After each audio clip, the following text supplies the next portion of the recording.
Hi, hello from Fredericksburg, Virginia.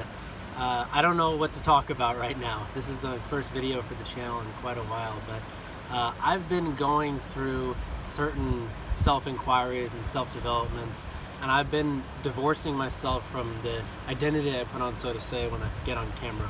Because I've been feeling it subconsciously that I speak in a different way and think a little bit too much before I speak, and that's not how I want to make videos. But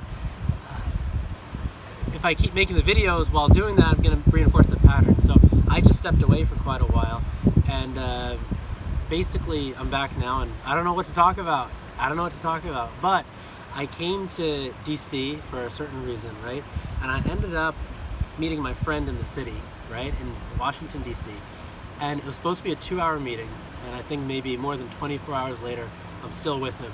One thing led to the next. We took bikes and went around all of DC, which I'd recommend for anybody. They rent these bikes really cheap, like $8 for a day or something.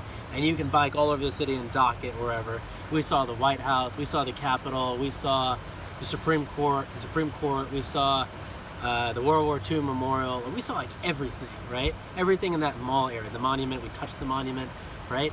And then he didn't have a ride or this or that, and like I ended up giving him a ride. I ended up spending the night at his place. He was supposed to go to work today, he didn't. We ended up hanging out. We're at this beautiful lake area right now, right? And he is behind the camera right now too. And my point is that there are times in which you expand, you do duties, and there are times in which you allow things to really contract. The expansion contraction is a very important principle of all of all things, right? In tennis, for example, if someone's about to hit a serve, right? They get low and they contract, and then they expand forward after they spring forward from that contraction, you see, in the same way, and then they get back to normal, right? Similarly, like when a woman is giving childbirth, right, they call it contractions, right? It's like push, like breathe, push, right? Expand, contract, or contract, expand, whatever it is in that order, right? And basically with everything, I had a lot of expansion in a lot of ways, and then this prolonged day that I'm talking about has been a major contraction in a sense, but it's been an amazing spiritual exploration and journey. And this is a spiritual person I'm with too, by the way. And the thing is, someone like Eckhart Tolle, right? He talks about nothingness, about being in silence, about doing nothing. And you may think, well, if you do that, how are you going to produce anything? How are you going to survive? How are you going to enjoy all the bounty that life has to have? How are you going to add to society if you're sitting and doing nothing? And it's a very valid question, right? I think it's a better way to think about it is with respect to integrating and incorporating that to the point that there's a sense of balance, right? Where that nothingness, where that contraction, so to say, can make you feel so relaxed, help you see the beauty of the earth, of life, help you feel connected to yourself, help you feel connected to source energy, help you really center in with who you are.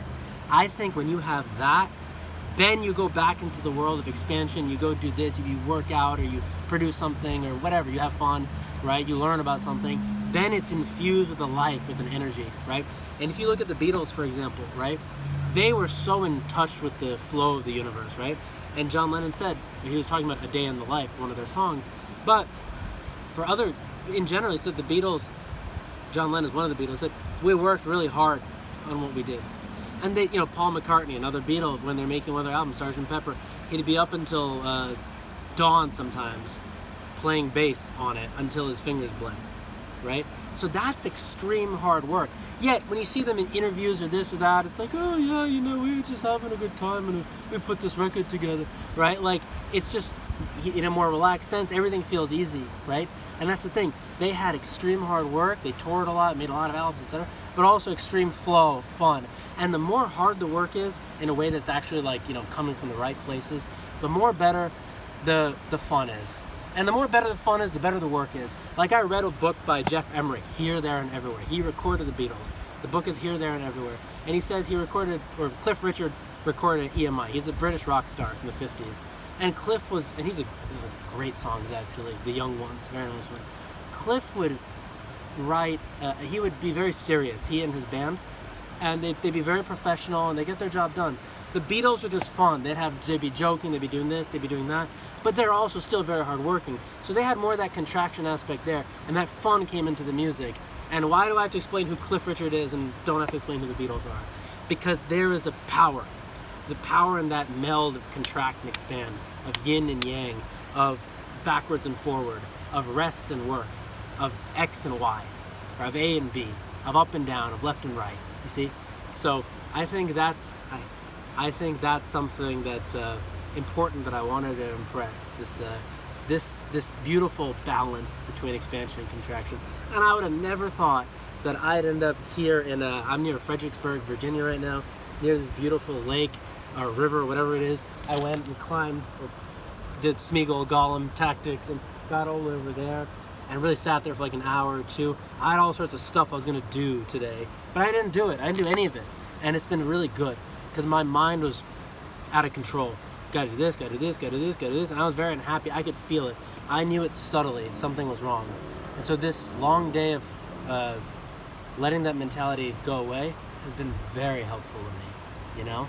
And this will serve and help and inform all the amazing other things I do when I start doing again. And now I'm doing something. I haven't felt like making a video in months.